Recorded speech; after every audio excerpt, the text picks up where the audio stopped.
সরকার তো বদল গয়া হে। হ্যাঁ বন্ধুরা, সরকার বদলে গেছে পশ্চিমবঙ্গের, কিন্তু তোমাদের জীবনে ঘন্টার বদল হয়েছে।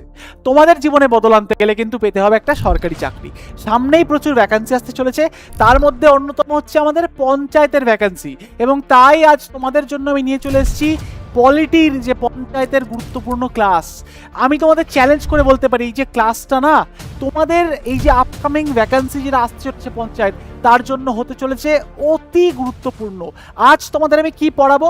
তোমাদের আজকে আমি পঞ্চায়েতি যে ব্যবস্থা ভারতবর্ষে রয়েছে, তার ইতিহাস, তার বর্তমান অবস্থা, কোথা থেকে আসলো, কি বৃত্তান্ত, তার নারী নক্ষত্র সমস্ত আলোচনা করব।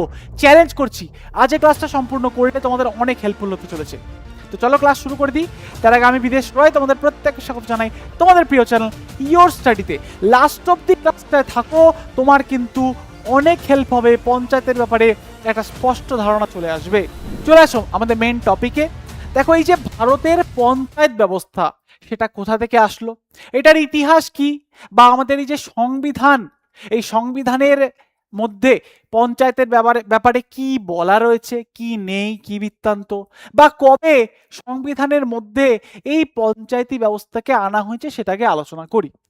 দেখো, প্রথমে যদি একটু ইতিহাস নিয়ে আলোচনা করি পঞ্চায়েতের, তাহলে এই যে পঞ্চায়েতি যে ব্যবস্থা, সেটা কিন্তু আজকে ভারতবর্ষে এসছে তা নয়। যুগ যুগান্তর ধরে, বহু বছর ধরে কিন্তু এই পঞ্চায়েতি ব্যবস্থা অলিখিতভাবে, অঘোষিতভাবে বলতে পারো, প্রত্যেক গ্রামে গ্রামে কিন্তু রয়েছে। এই যে দেখো, একটা ছবি দেখতে পাচ্ছ, এটাই কিন্তু সেই বলতে পারো একদম টিপিক্যাল পঞ্চায়েতের একটা নিদর্শন। মানে একটা গাছ, এই গাছটাকে ঘিরে তার চারিপাশে কিছু গ্রামের বিজ্ঞ মানুষরা থাকবেন। তারা কি করবেন? তারা এই গ্রামের সমস্ত মানুষদের বা বাসিন্দাদের, যত গ্রামের লোকজন রয়েছেন, তাদের যে সমস্যা, তাদের প্রবলেম, তাদের দৈনন্দিন জীবনের যত রাজ্যের অসুবিধা সুবিধা, সেগুলো কিন্তু সলভ করবেন। এবার এই জিনিসটা কিন্তু আজকের ভারতের কথা শুধু নয়, যুগ যুগান্তর ধরে, আজ থেকে বছর বছর ধরে, হাজার মানে 100 বছর ধরে কিন্তু ভারতবর্ষে এরম প্রথা চলে আসছে। তখনকার দিনে কোনো আদালত, কোর্ট এসব ছিল না। তখনকার দিনে গ্রামের মানুষরা তাদের যে সমস্যা, সেটা কিন্তু নিয়ে গ্রামের যারা মাথা, অর্থাৎ মোড়ল, তাদের কাছে এসে কিন্তু তাদের সমস্যা, প্রবলেম, তাদের সুবিধা অসুবিধা এসে জানাতো। এবার এই জিনিসটাই আমাদের সংবিধানে সাংবিধানিক রূপ পেল পরবর্তীকালে। তো দেখো, প্রাচীন ভারতের গ্রামগুলি কিন্তু স্থানীয় পঞ্চায়েতের মাধ্যমে পরিচালিত হতো। তখনকার দিনে বাবা এত এই কোর্ট, আদালত, সরকার এইসব ছিল না। সাধারণ মানুষ গ্রাম পঞ্চায়েতের মাধ্যমে কিন্তু তাদের সমস্যাগুলো সলভ করত। এবং আমাদের এই যে Mahatma Gandhi, father of our nation বলা হয়, তো মহাত্মা গান্ধী বিশ্বাস করতেন যে ভারতকে স্বনির্ভর গ্রামের যে উপরে গড়ে তুলতে হবে, বা ভারতের যে মেন যে আমাদের কাঠামোটা হওয়া উচিত, সেটা হচ্ছে এক হচ্ছে আত্মনির্ভর হওয়া উচিত। এবং তিনি চাইতেন ভারতবর্ষে যেন একটা আদর্শ গ্রাম্য পরিবেশ তৈরি হয়। রাম রাজ্যের সৃষ্টি কিন্তু তিনি করতে চাইতেন। তিনি চাইতেন যে প্রত্যেকটা গ্রামে গ্রামে এমন ব্যবস্থা হবে যে প্রত্যেকটা গ্রাম নিজেদের যত প্রয়োজনীয় জিনিস বা যা দরকার, সেগুলো তারা নিজেরাই নিজেদের মতন করে তৈরি যেন করতে পারে। আত্মনির্ভর ভারত, যেটার কনসেপ্ট আমরা আজ দেখি বা আজ আমরা দেখতে পাচ্ছি চারিদিকে লাগু হচ্ছে, সেটা কিন্তু গান্ধীজি বহু যুগ আগে অলরেডি তিনি বলে গেছেন। তাহলে তিনি কিন্তু বলে গেছেন যে আমাদের গ্রাম্য যে শাসন, সেটাই কিন্তু আমাদের ভারতবর্ষে আনতে হবে। তাছাড়া এই গ্রামীণ উন্নয়নের জন্য কমিউনিটি ডেভেলপমেন্ট প্রোগ্রাম থেকে শুরু করে বিভিন্ন রকমের কিন্তু ব্যবস্থা চালু করা হয়েছে। এবার দেশ যখন স্বাধীন হলো, সেই সময় কিন্তু এই গ্রাম পঞ্চায়েত সংবিধানে জায়গা পায়নি।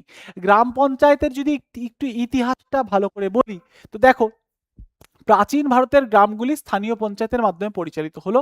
আমরা দেখলাম মহাত্মা গান্ধী বিশ্বাস করতেন যে প্রত্যেকটা গ্রামে গ্রামে কিন্তু স্বনির্ভর একটা করে গ্রাম পঞ্চায়েতের নির্মাণ দরকার। তাহলে যখন আমাদের দেশ কিন্তু স্বাধীনতা পেয়েছে এবং আমাদের সংবিধান লাগু হলো ধরো 1950 সালে, সেই সময় দাঁড়িয়ে কিন্তু ভারতবর্ষে গ্রাম পঞ্চায়েতকে বাধ্যতামূলক করা হয়েছিল এমনটা কিন্তু নয়। একটা আর্টিকেল ছিল, বাধ্যতামূলক করা হয়নি, কিন্তু একটা আর্টিকেল ছিল, যেটা হচ্ছে আর্টিকেল 40, যেটার মধ্যে বলা হয়েছিল যে আমাদের গ্রাম পঞ্চায়েতের নির্মাণ করতে হবে, আমাদের গ্রাম পঞ্চায়েত প্রত্যেক গ্রামে গ্রামে নির্মাণ করতে হবে। কিন্তু সেটা কিন্তু বাধ্যতামূলকভাবে বলা হয়নি যে আজকেই করতে হবে, কালকের মধ্যেই সম্পূর্ণ করতে হবে, এরকম কিছু নয়। শুধু লেখা ছিল যে গ্রাম পঞ্চায়েত প্রত্যেক গ্রামে গ্রামে কিন্তু নির্মাণ করতে হবে, এটা সাংবিধানিক মর্যাদার মাধ্যমে। এটা শুধু লেখা ছিল 40 নম্বর আর্টিকেলে, বাকি কিন্তু গ্রাম পঞ্চায়েতের সেরকম কোনো জায়গা ছিল না। তাহলে গ্রাম পঞ্চায়েত বিষয়টা কিন্তু অলিখিতভাবে বা বলতে পারো যে ইনফর্মালি আমাদের ভারতবর্ষে যুগ যুগান্তর ধরে চলছিল। কিন্তু জিনিসটা যখন আমাদের সংবিধান লাগু হলো, ইমিডিয়েটলি সেটা কিন্তু একদম বলতে পারো সংবিধানে জায়গা করে দেওয়া হয়েছিল, লাগু করে দেওয়া হয়েছিল, ম্যান্ডেটারিলি তা কিন্তু নয়। কি করা হলো, সেটাকে বলা হলো যে এককালে যখন সরকার, যখন রাজ্য সরকার, যখন মানুষের পরিকাঠামো এমন তৈরি হবে যে তারা প্রত্যেক গ্রামে গ্রামে গ্রাম পঞ্চায়েতের ব্যবস্থা তৈরি করতে পারবে, তখন যেন সবাই এক এক করে তৈরি করে। তাহলে এই গ্রাম পঞ্চায়েতের বিষয়টা তুলে রাখা হয়েছিল ডিপিএসপিতে, যেটাকে বলা হয় directive principal of state policy, অর্থাৎ আর্টিকেল 40 হচ্ছে ডিপিএসপির অন্তর্গত। ডিপিএসপির মানে কি, সোজা ভাষায় যদি বলি, 36 থেকে 51 নম্বর আর্টিকেলের মধ্যে যতগুলো আর্টিকেল রয়েছে না, এই প্রত্যেকটা আর্টিকেল হচ্ছে আমাদের সরকারকে নির্দেশিকা। অর্থাৎ সংবিধান সরকারকে বলে রেখেছে তোমাকে এটা করতে হবে, তোমাকে এটা করতে হবে, তোমাকে অমুক জিনিসটা কিন্তু ফলো করতে হবে। তো একের পর এক প্রচুর জিনিস কিন্তু নির্দেশিকা দিয়ে রেখেছে। তেমনি আর্টিকেল 40-এর মাধ্যমে বলেছে যে গ্রাম পঞ্চায়েত তৈরি কিন্তু তোমাকে করতে হবে। তাহলে প্রথম অবস্থায় কেন এটাকে ডিপিএসপিতে রাখা হয়েছে, তার কারণ হচ্ছে রাজ্যগুলির জন্য নমনীয় রাখা হয়েছিল ওই ব্যবস্থাটা। ঠিক আছে, সব রাজ্যের যে পরিস্থিতি সেটা কিন্তু এক ছিল না। বোঝো, যেই সময় আমাদের দেশ স্বাধীন হলো 1950 সালে, যখন আমাদের দেশের মধ্যে সংবিধান লাগু হলো, সেই সময় কিন্তু প্রত্যেকটা রাজ্যের পক্ষে সম্ভব ছিল না যে তারা গ্রামে গ্রামে গ্রাম পঞ্চায়েত তৈরি করবে, গ্রামের যে পঞ্চায়েতি ব্যবস্থার যে কাঠামো সেটা তৈরি করবে, তারা কিন্তু পারতো না। তাই সরকার কোনো বাধ্যতামূলকভাবে চাপায়নি।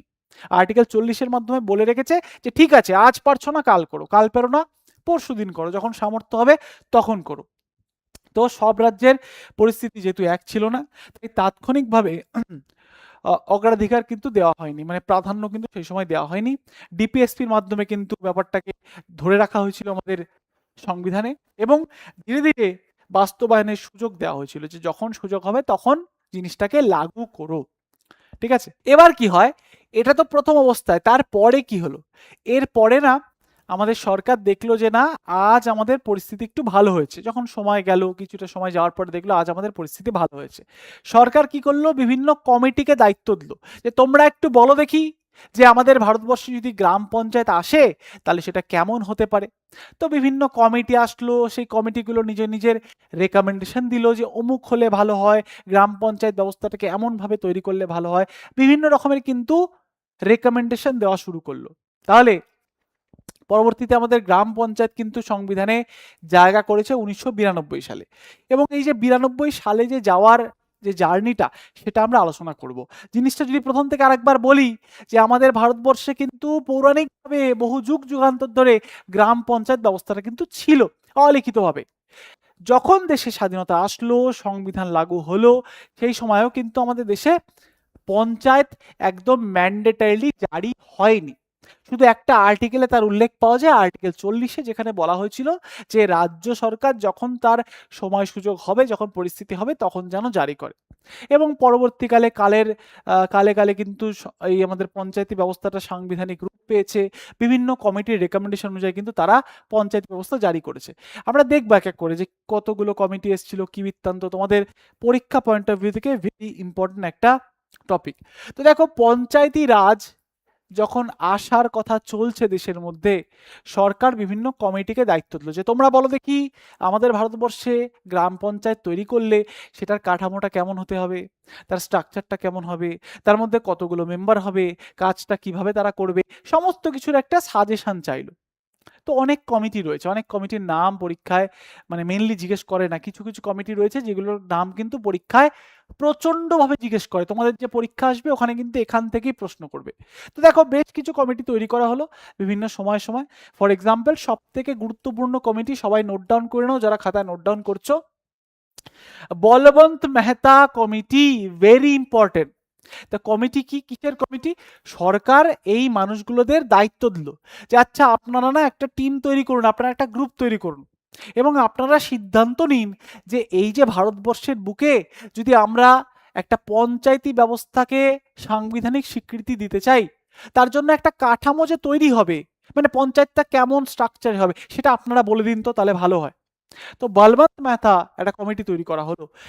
সালটা হচ্ছে 1957, 1957 সাল, ভেরি ইম্পর্টেন্ট। প্রথম কমিটি তৈরি হলো এবং সব থেকে গুরুত্বপূর্ণ কমিটি তৈরি হলো বলবন্ত মেহতা কমিটি, 1957। এই কমিটিটাকে বসানো হলো এবং এই কমিটিটা বলল যে ভারতবর্ষের যে মানে স্ট্রাকচার, সেই অনুযায়ী ভারতবর্ষের যে পঞ্চায়েতি ব্যবস্থা সেটা 3টে ধাপে হলে ভালো হয়। এটা বলবন্ত মেহতা কমিটি তার রেকমেন্ডেশন দিচ্ছে, তার বলতে পারো তার সাজেশন দিচ্ছে যে ভারতবর্ষের যে পঞ্চায়েতি ব্যবস্থা রয়েছে সেটা 3টে ধাপে হলে ভালো হয়। 3টে ধাপ বলতে কি, 3টে লেভেলে। তারা বলল যে ভারতবর্ষে একটা দরকার গ্রাম পঞ্চায়েত, গ্রাম স্তরে, গ্রামের লেভেল থাকবে একটা গ্রাম পঞ্চায়েত, তার থেকে এক ধাপ ওপরে থাকবে একটা পঞ্চায়েত সমিতি, মানে মাঝখানে ব্লক লেভেলে থাকবে হচ্ছে পঞ্চায়েত সমিতি, তার উপরে থাকবে হচ্ছে জেলা পরিষদ। এটা সাজেশন দিচ্ছে কে? বলবন্ত মেহতা কমিটি, যেটা আসলো কবে? 1957-এ। Very important, very very important.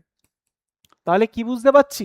Balwant Mehta committee বললো যে দেখো বাবা, ভারতবর্ষের যে কাঠামো, ভারতবর্ষের যে স্ট্রাকচার, সেই অনুযায়ী ভারতবর্ষে পঞ্চায়েতি ব্যবস্থাকে 3টে কাঠামো বা 3টে ধাপে আনলে ভালো হয়। একদম নিম্ন ধাপটা হচ্ছে গ্রাম পঞ্চায়েত, প্রত্যেক গ্রামে থাকবে। তারপরে ব্লক লেভেলে থাকবে একটা পঞ্চায়েত সমিতি, তার উপরে জেলা পরিষদ থাকবে জেলা লেভেলে। রেকমেন্ডেশন দিল, ভালো কথা। কিছু রাজ্য সেটাকে মানলো, কেউ মানলো না, বাকিরা কিন্তু কিচ্ছু ফলো করলো না। হয়ে গেল, সময় কেটে গেল, এখনো কিন্তু সাংবিধানিক রূপ পায়নি, জাস্ট রেকমেন্ডেশন দিল। পরবর্তীকালে আবারও কমিটি গঠন করা হলো। পরবর্তীকালে 1978-এ, 1978-এ আবারও একটা কমিটি তৈরি হলো যার নাম হচ্ছে অশোক মেহতা কমিটি। এবার বিভিন্ন মানুষ আসলে বিভিন্ন মত দেবে। তো এই অশোক মেহতা কমিটি এসে বলল যে এই 3টে স্তর পর লাগবে না, 2টো স্তরে করে দাও তাহলেই কাজ হয়ে যাবে। 2টো স্তর বলতে তারা বলল যে দেখো দ্বিস্তরীয় পঞ্চায়েতি ব্যবস্থা করো। এরা বলেছিল ত্রিস্তরীয় পঞ্চায়েতি ব্যবস্থা, আবার অশোক মেহতা এসে বলল যে না, ওসব লাগবে না, 2টো স্তরে করলেই কাজ মিটে যাবে। কি কি স্তর? একটা হচ্ছে মন্ডল পঞ্চায়েত, আর একটা হচ্ছে জেলা পরিষদ। ঠিক আছে, মানে মন্ডল বা থানা স্তরে একটা পঞ্চায়েত হবে, আর একটা হবে হচ্ছে জেলা স্তরে, যে যার রেকমেন্ডেশন দিচ্ছে। হয়ে গেল, ভালো কথা, রেকমেন্ডেশন দিয়ে দিল। এবার রেকমেন্ডেশন দিলেই কি মানতে হবে? তা তো নয়। রেকমেন্ডেশন সবাইকে কিন্তু মানতেই হবে তা কিন্তু নয়, যতক্ষণ না সাংবিধানিকভাবে সেটাকে জারি করা হচ্ছে, মানাটা কিন্তু বাধ্যতামূলক নয়। এরপর আবার একটা কমিটি তৈরি হলো 1986-এ, 1986 সালে। দেখতে পাচ্ছ একের পর এক আসছে, এটা 57-এ, এটা 78-এ, এটা হচ্ছে 86-এ, একের পর এক কমিটি আসছে, তারা নিজ নিজ রেকমেন্ডেশন দিচ্ছে। এই কমিটির নাম হচ্ছে এলএম সিংভি কমিটি।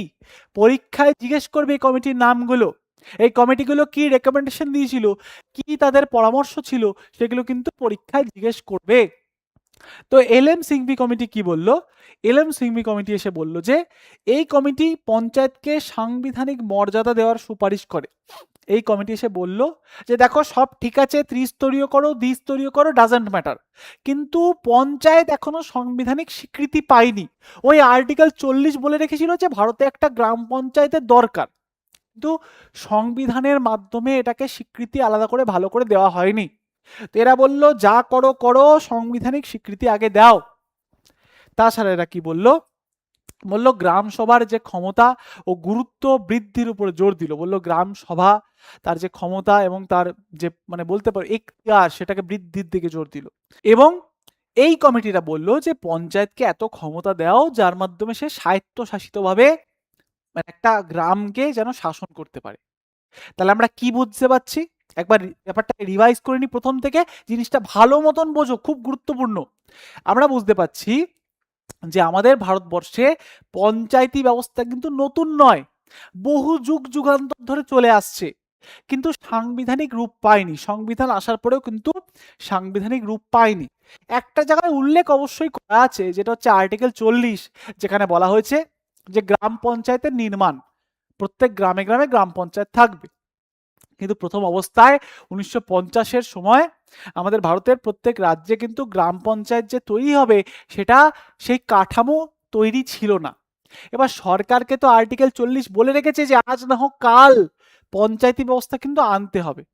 যথারীতি সরকাররা আসলো, বিভিন্ন মান্যগণ্য ব্যক্তিদেরকে বিভিন্ন কমিটির মাধ্যমে বলল আপনাদের সুপারিশ দিন, আপনাদের রেকমেন্ডেশন দিন, কেমন হতে পারে। বিভিন্ন কমিটি তৈরি হচ্ছে, আরো কমিটি আছে, সেগুলোতে আমরা যাব না। গুরুত্বপূর্ণ 3টে কমিটি আলোচনা করলাম। বলমত মেহতা কমিটি আসলো 1957-এ। এরা এসে বলল 3টে স্তরের যদি ব্যবস্থা হয় সেটা ভালো হয়। কি কি স্তর হয়ে যাচ্ছে? গ্রাম পঞ্চায়েত স্তর, পঞ্চায়েত সমিতি স্তর আর জেলা পরিষদের স্তর, 3টে স্তরে করে দেওয়া ভালো হবে। নেক্সট আসলো অশোক মেহতা, বললো যে না না 3টে স্তর লাগবে না, 2টো স্তরেই কাজ হয়ে যাবে। একটা হবে হচ্ছে মন্ডল পঞ্চায়েত আর একটা হচ্ছে জেলা পরিষদ। পরের কমিটি আসলো এল এম সিংভি কমিটি 1986-এ। এরা বলল ঠিক আছে যত স্তর ফর করো সেসব আলাদা কথা, পঞ্চায়েতকে ক্ষমতাটা আগে দাও, পঞ্চায়েতকে সাংবিধানিক মর্যাদা দাও। ঠিক আছে, এবার এসব তো হচ্ছে বিভিন্ন কমিটির রেকমেন্ডেশন। আমাদের মেনলি আজকের দিনে দাঁড়িয়ে কথাও যদি বলি, আজকের দিনে যদি আমি দাঁড়িয়ে বলি, আমাদের ভারতবর্ষে যে পঞ্চায়েতি ব্যবস্থা আজকের দিনে আছে সেটা কিন্তু আমরা ওই প্রথম কমিটি বলবন্ত মেহতা কমিটির রেকমেন্ডেশন অনুযায়ী কিন্তু চলি, বা ওটাকে ফলো করেছি বা ওটাকে মানি। তো আমরা এই 3টে কমিটির মধ্যে মেনলি কিন্তু এই প্রথম কমিটিটাকে একটু বেশি জোর দেব, কারণ আজকের দিনে না আমরা এই সবাইকে রিজেক্ট করে এই কমিটির কথাটা কিন্তু শুনেছি। তো কি বলছে এই কমিটিটা ভালো মতো একটু বুঝি। 3টে স্তর বলতে কি বোঝায় একটু ভালো করে বুঝি। দেখো তাহলে ত্রিস্তরীয় পঞ্চায়েতি ব্যবস্থা, এটা এই রেকমেন্ডেশনটা কে দিয়েছিল? বলমত মেহতা কমিটি। পরীক্ষায় তোমাদের জিজ্ঞেস করবে, ভেরি ভেরি ভেরি ইম্পর্টেন্ট, যে বর্তমানে আমাদের ভারতবর্ষে যে পঞ্চায়েতি ব্যবস্থা রয়েছে সেটা কটা স্তরীয়? উত্তর হবে ত্রিস্তরীয়। এই রেকমেন্ডেশন, এই সুপারিশ কে করেছিল? উত্তর কি হবে? বলবন্ত মেহতা কমিটি 1957। ঠিক আছে, এবার এই যে কমিটিটা 3টে ধাপে বলেছিল, কি কি ধাপ? একটা হচ্ছে সব থেকে নিম্ন ধাপ, যেটা হবে গ্রাম পঞ্চায়েত গ্রাম স্তরে, পঞ্চায়েত সমিতি ব্লক স্তরে, জেলা পরিষদ জেলা স্তরে। এই জিনিসটা কিন্তু ফলো করা হলো, মানে প্রত্যেকটা গ্রামে গ্রামে, তোমাদের গ্রাম রয়েছে, তোমরা যারা গ্রামে বসবাস করো তোমরা জানবে তোমাদের গ্রামে কিন্তু একটা গ্রাম পঞ্চায়েত রয়েছে। এর মধ্যে পঞ্চায়েতের মেম্বার হয়, অনেক মেম্বারদের মধ্যে থেকে একজনকে পঞ্চায়েতের প্রধান তৈরি করা হয়। আবার এই মেম্বারদের মধ্যে থেকেই কিছু ব্যক্তিরা চলে যায় ব্লক স্তরে, সেটাকে বলা হয় পঞ্চায়েত সমিতি। পঞ্চায়েত সমিতির আবার হেড হয় একজন, তোমরা জানো যারা গ্রামে বসবাস করো তারা জানো। আবার তার উপরে একটা স্তর হয়, একটা জেলার মধ্যে অনেক গ্রাম পঞ্চায়েত রয়েছে, সেই গ্রাম পঞ্চায়েতগুলোকে একত্রিত করে করে তৈরি হয় হচ্ছে তোমার একটা একটা ব্লক। মানে দেখো এই ছোট ছোট গ্রাম রয়েছে, ভিলেজ ভিলেজ, অনেক ছোট ছোট ভিলেজ মিলে তৈরি হয় একটা ব্লক, এবং অনেক ব্লক মিলে তৈরি হয় একটা ডিস্ট্রিক্ট। অনেক কটা ব্লক একসাথে যখন হয়, সেই একসাথে হয়ে কিন্তু তৈরি হয় ডিস্ট্রিক্ট। ছোট ছোট গ্রাম, অনেক ব্লক, এবং অনেক ব্লক মিলে তৈরি হয় হচ্ছে একটা ডিস্ট্রিক্ট। ঠিক আছে, ছোট গ্রামগুলো তাহলে গ্রাম পঞ্চায়েত, তারপরে হচ্ছে পঞ্চায়েত সমিতি ব্লক লেভেলে, এবং ডিস্ট্রিক্ট লেভেলে হচ্ছে আমাদের ডিস্ট্রিক্ট ম্যাজিস্ট্রেট বলতে পারো, বা জেলা পরিষদ। ঠিক আছে, মনে থাকবে। তাহলে এই হচ্ছে আমাদের 3টে স্তর। এখানে হচ্ছে গ্রাম পঞ্চায়েত, গ্রাম পঞ্চায়েত জিপি লিখলাম মানে গ্রাম পঞ্চায়েত। ব্লক লেভেলে চলে আসছে আমাদের পঞ্চায়েত সমিতি, আর এখানে চলে আসছে ডিএম বা ডিস্ট্রিক্ট ম্যাজিস্ট্রেট বা জেলা পরিষদ। ঠিক আছে, এই গ্রাম পঞ্চায়েত লেভেলে কারা বসে জানো? এই যে ডাব্লিউবিসিএস পরীক্ষা হয়, এই ডাব্লিউবিসিএস পরীক্ষার মাধ্যমে যারা ধরো পিডিও হচ্ছে, পঞ্চায়েত ডেভেলপমেন্ট অফিসার হচ্ছেন, তারা এখানে বসে। এই ব্লক লেভেলে কারা বসে জানো? বিডিও বসে, বিডিও ব্লক ডেভেলপমেন্ট অফিসার, নাম শুনেছো? একটা সই লাগবে, বিডিও সাহেবের কাছে চলে গেছো, তো এই যে বিডিও হয়েছে, এই বিডিওটাকে ব্লক ডেভেলপমেন্ট অফিসার, ইনি কিন্তু অনেক গ্রামের মাথায় তিনি বসে রয়েছেন অ্যাডমিনিস্ট্রেটিভ অফিসার হিসাবে, তিনি সমস্ত বিষয়বস্তু দেখছেন। আর ডিস্ট্রিক্ট লেভেলে বসে রয়েছেন ডিএম, একজন আইএএস অফিসার হয় জেনারেলি, ইনি কিন্তু ডিস্ট্রিক্টে প্রচুর গ্রাম প্রচুর ব্লক সেগুলোকে ম্যানেজ করছে। এবার এই যে কাঠামোটা তৈরি হলো, এটা কার কথায়? আবারও আবারও রিভাইজ করো, মাথায় রাখো, বলমত মেহতা কমিটি যিনি বলেছিলেন 1957। ক্লিয়ার? বোঝা গেল? এই ধারণাটা বোঝা গেল? এবার এটার মেন কারণ হচ্ছে গণতান্ত্রিক বিকেন্দ্রীকরণ, মানে চালু করার উপরে গুরুত্ব দেওয়া হয়। এটাকে মেনলি তৈরি করা বা এরকম ধাপে তৈরি করার মেন কারণটা হচ্ছে গণতান্ত্রিক বিকেন্দ্রীকরণ, মানে ক্ষমতার বিকেন্দ্রীকরণ বলতে পারো। রাজ্য সরকারের হাত থেকে ক্ষমতাটাকে ডিভাইড করে একদম গ্রাম লেভেলে মানুষের কাছে পৌঁছে দেওয়াটা কিন্তু এই কমিটির একটা বড় একটা আদর্শ ছিল বা চিন্তা ছিল। ঠিক আছে? এবং দেখো, পঞ্চায়েত সমিতিকে স্থানীয় প্রশাসন ও উন্নয়নের প্রধান সংস্থা হিসাবে কিন্তু গড়ে তোলার সুপারিশ করে। এরা বলে পঞ্চায়েত সমিতিকে কিন্তু প্রধান প্রশাসনিক এবং উন্নয়নের জন্য দায়ী করা হোক, এটা এই কমিটি রেকমেন্ডেশন দেয়। গ্রামীণ উন্নয়ন কর্মসূচি জনগণের অংশগ্রহণ নিশ্চিত করার উপরে কিন্তু জোর দেয়। এই যে কমিটিটা চেয়েছিল যে গ্রামের প্রত্যেকটা মানুষ যেন গ্রাম পঞ্চায়েতের সাথে যুক্ত হয়। এটাকে বলা হয় এটাকে বলা হয় যে পার্টিসিপেটরি ডেমোক্রেসি। পার্টিসিপেটরি ডেমোক্রেসি মানে হচ্ছে সবাই কিন্তু তার গ্রামটাকে চালানোর জন্য, নিজের যে এলাকা রয়েছে, নিজের যে গ্রামটা রয়েছে সেটাকে চালানোর জন্য নিজেই যেন তৎপর হয়। কোনো দরকার হলো, যা কিছু হলো, তারা যেন জিনিসটাকে নিজেদের মতন করে গড়ে তোলে। তার জন্যই কিন্তু ব্যাপারটাকে এরম মানুষের কাছে অবধি পৌঁছে নিয়ে যাওয়াটা কিন্তু মেন মানে উদ্দেশ্য ছিল এই বলবন্ত মেহতা কমিটির। আশা করি বোঝা যাচ্ছে। তোমাদের এই যে পঞ্চায়েতে এই আমাদের এই পঞ্চায়েত রাজ ব্যাপারটা নিয়ে কিন্তু বেশি গুরুত্ব দিয়ে প্রশ্ন করবে। তাহলে এই জিনিসটা দেখে নাও। তাহলে পঞ্চায়েত যে গ্রাম পঞ্চায়েত লেভেলে একটা এক্সিকিউটিভ বডি থাকছে, এখানে কিন্তু যারা আসে তারা ডিরেক্টলি ইলেকশনের মাধ্যমে আসে। অর্থাৎ তোমরা এই পঞ্চায়েতের যে ভোটটা দাও, তোমরা কিন্তু এখানে ভোট দিচ্ছ। তোমরা এখানে ভোট দিচ্ছ গ্রাম পঞ্চায়েতে, এবং গ্রাম পঞ্চায়েতে ভোটের মাধ্যমে তোমরা কিন্তু তোমাদের পঞ্চায়েতের যত মেম্বাররা রয়েছে, মানে যারা সদস্য হয় পঞ্চায়েতে, তাদেরকে সিলেক্ট মানে ইলেক্ট করছো।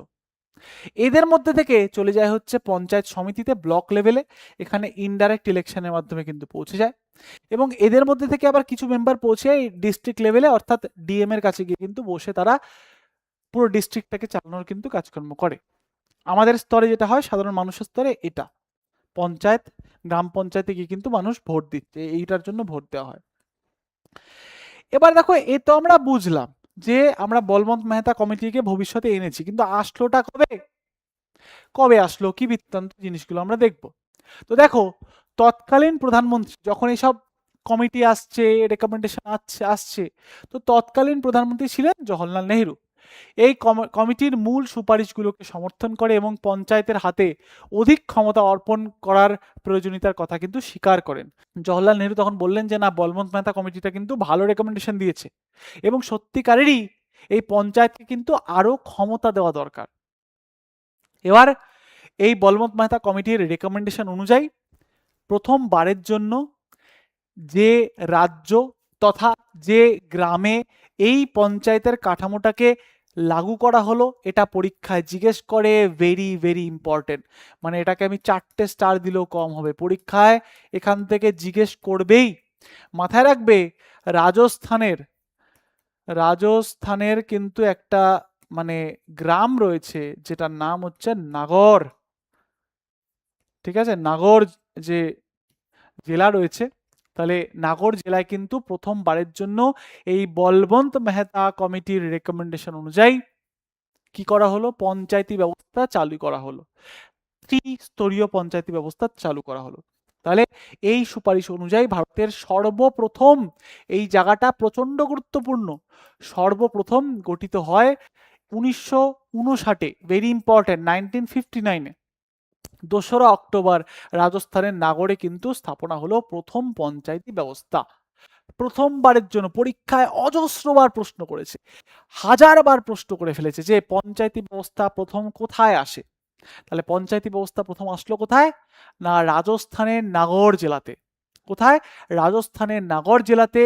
এবং তার সালটা মাথায় রাখবে, 1959, 1959। এবং দিনটা খুব মজার, দেখো খুব মানে একটা স্পেশাল দিন, 2রা অক্টোবর। কেন 2রা অক্টোবর?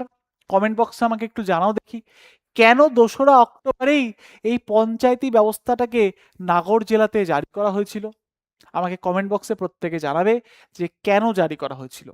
বোঝা গেল? কিন্তু এখনো তো সেই বিষয়টা আসছে না। রাজস্থান জারি করেছে, ভালো কথা, কিন্তু এখনো কি আমি তোমাদের বললাম যে সাংবিধানিক মর্যাদা পেয়েছে? পাইনি এখনো। কমিটি রেকমেন্ডেশন দিয়েছে, বলবন্ত মেহতা কমিটি, সেটার সুপারিশটাকে কিন্তু ফলো করে রাজস্থান প্রথমবারের জন্য তাদের যে জেলা নাগর জেলায় সেটা কিন্তু জারি করেছে, ভালো কথা। কিন্তু সংবিধানে এখনো কোথায় সুপারিশ পাচ্ছে? এবার আসবে, দেখো এবার আসবে। এবার আরো পরে আসলো হচ্ছে নরসিমা রাও সরকার। নরসিমা রাও সরকার এসে বলল যে সব হয়েছে ভালো, এই হলো সেই হলো, বিভিন্ন রাজ্য বিভিন্ন সময় কিন্তু জারি করলো। কেউ বললো না আমি অশোক মেহতা কমিটির রেকমেন্ডেশন মানবো, কেউ বললো যে না আমি বলবন্ত মেহতা কমিটির রেকমেন্ডেশন মানলো। যার যেটা ইচ্ছা হচ্ছে সে কিন্তু সেইভাবে নিজ নিজ রাজ্যে পঞ্চায়েতি ব্যবস্থা নিয়ে আসছে। কিন্তু নরসিমা রাও সরকার তখন 1992 সাল, তিনি এসে বললেন যে না এসা নাহি চলেগা, এরম ভাবে চলবে না। একটা রকমেরই বা একটা ধরনেরই কিন্তু পঞ্চায়েতি ব্যবস্থা সারা দেশে চলবে, এবং সেটা কি করে হবে? সাংবিধানিক মর্যাদা দিয়ে। মানে সংবিধানে যে কথাটা লেখা থাকবে সেটা তো বাবা কেউ উল্লঙ্ঘন করতে পারবে না। তাহলে সংবিধানে যদি লিখে দেওয়া হয়, সংবিধানে যদি ব্যাপারটাকে তুলে দেওয়া হয়, তাহলে কিন্তু সবাই মানতে বাধ্য। তাই নরসিমা রাও সরকার তিনি এসে বললেন, প্রধানমন্ত্রী তৎকালীন, তিনি বললেন এসব হাটাও, সবার আগে জিনিসটাকে সাংবিধানিক মর্যাদা দাও। তিনি কি করলেন? ভেরি ইম্পর্টেন্ট কাজ করে ফেললেন। তিনি কি করলেন? তাহলে নরসিমা রাও সরকারের আমলে পঞ্চায়েতি রাজ প্রতিষ্ঠানগুলিকে শক্তিশালী করার জন্য সাংবিধানিক সংশোধনী বিল প্রস্তাব করা হয়। অর্থাৎ সংবিধান সংশোধনী বিলের মাধ্যমে কিন্তু জিনিসটাকে সংবিধানে জায়গা করে দেওয়া হলো। এবার আসল ক্ষমতা, মানে ব্যাপারটা অনেকটা ওরম যে তুমি তোমার গার্লফ্রেন্ডকে বলছো আমি তোমাকে খুব ভালোবাসি, আমি তোমাকে প্রচন্ড ভালোবাসি, এই করি সেই করি, তোমার সাথে আমি লন্ডন যাব, প্যারিস যাব, হ্যাঁ আমাদের 4টে ল্যান্ডা প্যান্ডা হবে, অনেক কিছু তুমি প্রতিশ্রুতি দিচ্ছ, কিন্তু লাস্টে গিয়ে সব হবে যতক্ষণ না তুমি তাকে বিয়ে করছো। বিয়ে যতক্ষণ না করছো বাকিটা কিন্তু কাঁচকলা। তাই অনেক প্রতিশ্রুতি হচ্ছে, অনেক রাজ্য কিন্তু অনেকভাবে জারিফারি করছে, কিন্তু আসল কাজের কাজই তো হচ্ছে না। নরসিমা রাও সরকার তিনি আসলেন, নরসিমা রাও আমাদের প্রধানমন্ত্রী ছিলেন, তিনি এসে বললেন এসব হটাও, বিয়ে করো, ইমিডিয়েট বিয়ে করতে হবে। কিভাবে? সংবিধানে জারির মাধ্যমে।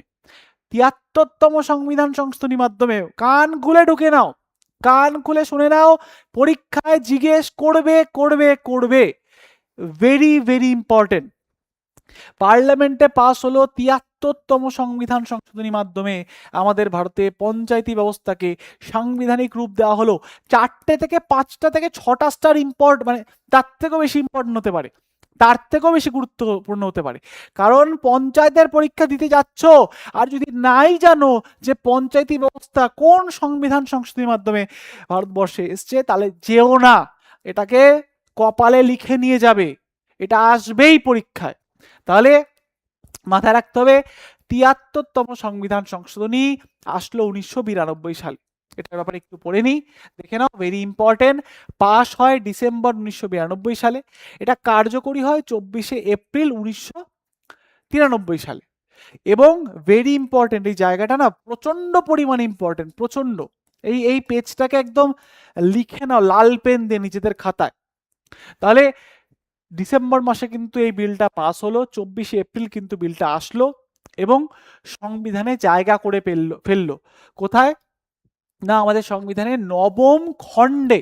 তোমরা জানো, যারা পড়াশোনা করেছো, পলিটির ব্যাপারে আইডিয়া আছে যে আমাদের সংবিধানে কিন্তু 25টি খণ্ড রয়েছে, তার মধ্যে 9ম খণ্ডে জায়গা করতে পারলো এই পঞ্চায়েত ব্যবস্থা। এবং যার আর্টিকেল নম্বর হচ্ছে 243 থেকে, ভেরি ইম্পর্টেন্ট, এখান থেকে আসবেই প্রশ্ন, এটা প্রচন্ড পরিমাণে গুরুত্বপূর্ণ পার্ট। 243 থেকে 243-এর ও, 243 থেকে 243-এর ও, ও এ বি সি ডি করে ও অবধি আর্টিকেল কিন্তু চলে আসলো। কোথায়? আমাদের পার্ট 9-এ। এবং শুধুমাত্র পার্ট নয়, আমাদের সংবিধানে 12টি তপশিল রয়েছে, তার মধ্যে 11তম তপশিল করে দেওয়া হলো হচ্ছে পঞ্চায়েতি ব্যবস্থাকে।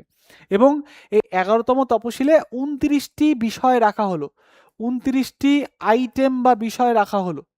29টি জিনিসের ওপরে কিন্তু ক্ষমতা প্রয়োগ করতে পারবে পঞ্চায়েত, তার জন্য 29টি বিষয় কিন্তু তুলে ধরা হলো। এবং এই যে যেটা সাংবিধানিকভাবে আনা হলো পঞ্চায়েতি ব্যবস্থা, এটা কিন্তু বলবন্ত মেহতা কমিটির যে রেকমেন্ডেশন ছিল ত্রিস্তরীয় পঞ্চায়েতি ব্যবস্থা, ঠিক সেই আদলে কিন্তু আনা হলো। ঠিক আছে, এবং এর মধ্যে বিভিন্ন নিয়মাবলী তৈরি করা হলো, যেমনটা এলএমসিপি কমিটি বলেছিল সেরকমটা কিন্তু করা হলো। কি বলা হলো? বলা হলো প্রত্যেক 5 বছর অন্তর কিন্তু একবার করে নির্বাচন বাধ্যতামূলক। প্রত্যেকে যারা গ্রাম অঞ্চলে থাকো তোমরা জানো যে প্রত্যেক 5 বছর অন্তর কিন্তু নির্বাচন হয়। ঠিক আছে, এবং তপশিলি জাতি, তপশিলি উপজাতি এবং মহিলাদের জন্য 1/3 আসন কিন্তু সংরক্ষিত রাখা হয়েছিল। তাহলে এখনো কিন্তু বর্তমানে 1/3 সিট রিজার্ভ থাকে কার জন্য? মহিলাদের জন্য এবং তপশিলি জাতি উপজাতির জন্য কিন্তু রাখা থাকে। তাছাড়া এর গঠন রাজ্য নির্বাচন কমিশন ও রাজ্য অর্থ কমিশন গঠন করা হয় এবং একাদশ তপশিলের অন্তর্ভুক্ত 29টি বিষয় কিন্তু পঞ্চায়েত তার কার্যক্রম করে থাকে। বোঝা গেল? তাহলে এখান থেকে আমাদের পরীক্ষায় যেগুলো জিজ্ঞেস করতে পারে সেটা একটু কান খুলে শুনে নাও। যেটা হচ্ছে যে কততম সংবিধান সংশোধনীর মাধ্যমে পঞ্চায়েতি ব্যবস্থা ভারতবর্ষে এসছে? 73তম সংবিধান সংশোধনীর মাধ্যমে। সালটা কত? 1992 সাল। কিন্তু লাগু কবে থেকে হলো? দুরকম ভাবে প্রশ্ন করতে পারে যে কোন সংবিধান সংশোধনীর মাধ্যমে আমাদের পঞ্চায়েতি ব্যবস্থা আসলো এবং তার সাল কত? 1992। লাগু কবে হলো? 1993 ডিসেম্বরে আসলো এবং পরের বছর এপ্রিল মাসে কিন্তু লাগু হলো। কিসের আদলে লাগু হলো? কোন রেকমেন্ডেশন ফলো করা হলো? ত্রিস্তরীয় পঞ্চায়েতি ব্যবস্থা, গ্রাম level, block level, district level. কে বলেছিলেন? 1959-এ 1959 সালে সেই বলবন্ত মেহতা কমিটি তার রেকমেন্ডেশন অনুযায়ী কিন্তু করা হলো। এবং কে করলেন? তৎকালীন সরকার। এই যে এই সময় 1991 থেকে 96 এর মধ্যে নরসিংহ রাও ইনি কিন্তু বিষয়টাকে মানে তৎপরতার সাথে সম্পূর্ণ করলেন। আশা করছি বুঝতে পারলে। এবার দেখো ছোট্ট একটা জিনিস রয়েছে, এই যে পঞ্চায়েতটা জারি হলো এটা সারা দেশে জারি হলো, কিছু জায়গা বাদে সারা দেশে কিন্তু এটা লাগু হলো, মানে সংবিধানে এসে গেছে। এবার কেউ বলতে পারবে না যে না আমি আজ করব না কাল করব, আজ আমার রাজ্যের এই পরিকাঠামো তৈরি হয়নি আর নেই চলেগা। এবার কিন্তু একেবারে লাগু করতেই হবে, আর যেমন বলা আছে ঠিক তেমন ভাবেই লাগু করতে হবে। কেউ বলবে না যে না না আমি তো দ্বিস্তরীয় করব, আমি অশোক মেহতা আমার দাদু হন তো সেই অনুযায়ী করব না।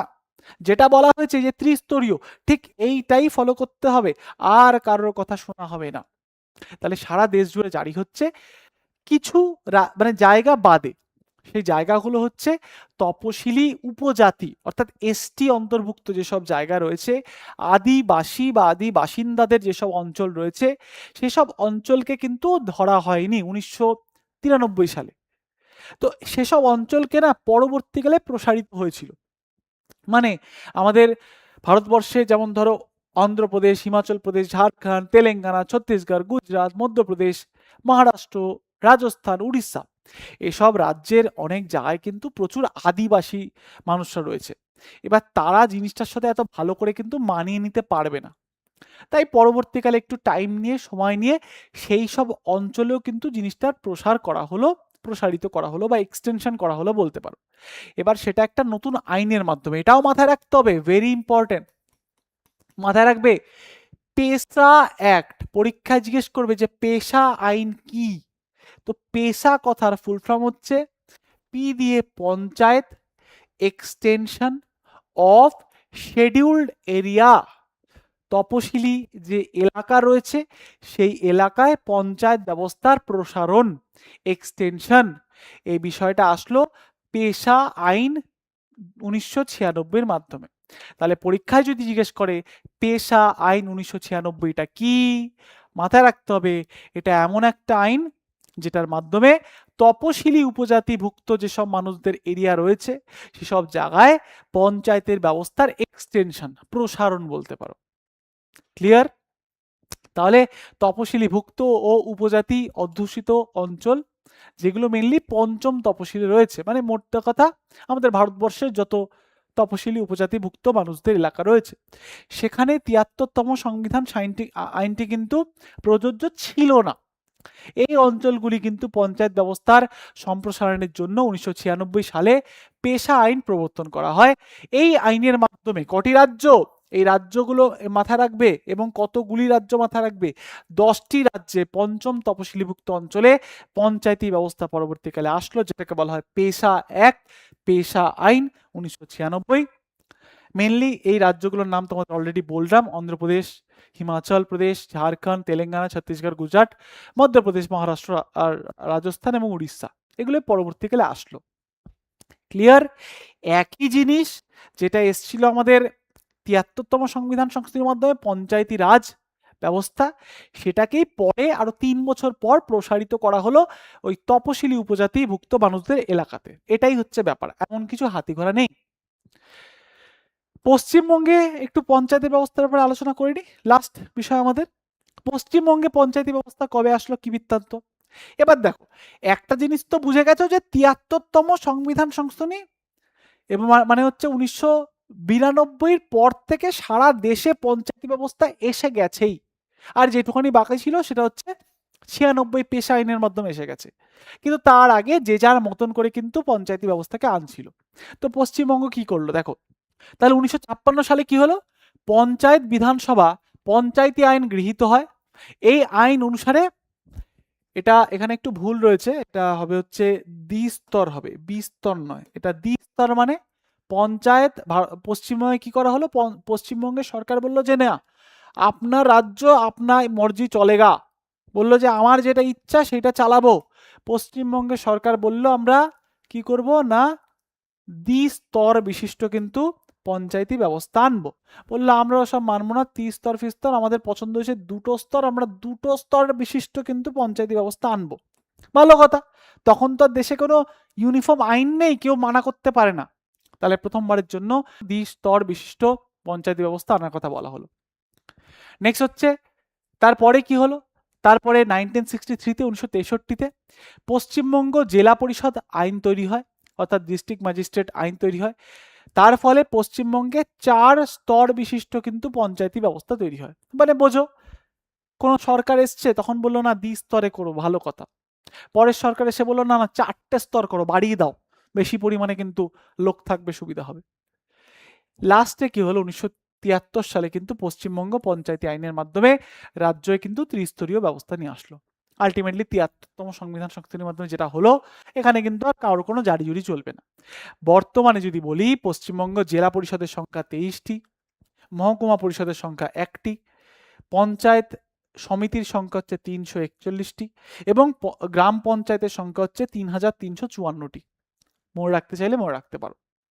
আশা করছি ক্লিয়ার হয়েছে, আশা করছি বুঝতে পেরেছো প্রত্যেকটা জিনিস, পঞ্চায়েত কিভাবে আসলো, তার ইতিহাস থেকে শুরু করে বর্তমান অবস্থা কোথায় আছে, যেমনটা কথা দিয়েছিলাম সেরকমটা কিন্তু করলাম, সমস্ত জিনিসটা কিন্তু ক্ল্যারিটি দিলাম। আর এরম ভাবে কিন্তু আমরা পঞ্চায়েত রিগার্ডিং আরো অনেক ক্লাস তোমাদের সামনে নিয়ে আসব, যার মাধ্যমে তোমাদের আপকামিং যে পঞ্চায়েতের পরীক্ষা আসতে চলেছে তার যেন প্রস্তুতি তোমরা জোর কদমে নিয়ে ফাটিয়ে একটা এক্সাম নিয়ে এসে এবং নিজের জীবনের পরিবর্তনটা কিন্তু আক্ষরিকভাবে যেন আনতে পারো। তো দেখা হচ্ছে আবারও পরের ক্লাসে। নিজেদের মূল্যবান যে মন্তব্য অবশ্যই কমেন্ট বক্সে জানাবে, একটা লাইক করে দেবে। ততক্ষণ সবাইকে টাটা, বাই বাই অ্যান্ড জয় হিন্দ।